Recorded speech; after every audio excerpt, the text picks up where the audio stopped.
શું નામ છે તમારું? વિષય વિમલ. અચ્છા વિમલભાઈ, તમને શું લાગે છે કે યુવાનોની સૌથી મોટી સમસ્યા શું છે આજની તારીખમાં?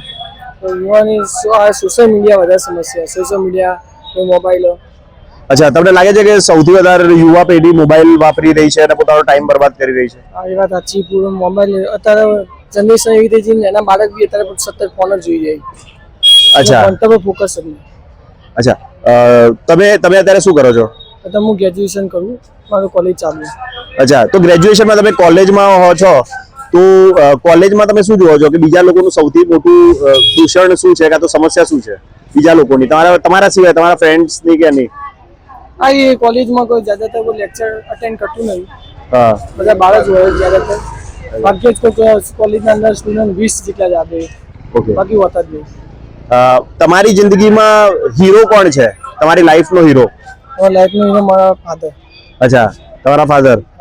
તો તમારે મોટું થઈને શું બનવું છે? અત્યારે તો મારી સરકારી અધિકારી તૈયારી ચાલુ હોય. અચ્છા. ફોર્મ ચાલુ, સરકારી પરીક્ષા લાગી. અચ્છા, તો પણ તમારે શું બનવું છે? કલેક્ટર બનવું છે, મામલતદાર બનવું છે, પોલીસ બનવું છે, શું બનવું છે? કલેક્ટર. અચ્છા, કલેક્ટર બનવું છે. તો તૈયારી કરી રહ્યા છો એના માટે? તમે પોતે તો મોબાઈલ નથી વાપરતા ને? મોબાઈલ પોતે ને બહુ ઓછો જ વાપરું. અચ્છા, બહુ ઓછો. તો તમને કોઈ કીધું કે મોબાઈલ દૂષણ છે કે તમે જાતે બોલ્યા? ના, મને એવું લાગે કે ભાઈ ગમે દૂષણ. અચ્છા, મિસયુઝ જ બધા થાય તો હવે ઉસ્માન. અચ્છા, મિસયુઝ બધા. થેન્ક યુ સો મચ તમારો વિચાર રાખવા માટે. Thank you so much.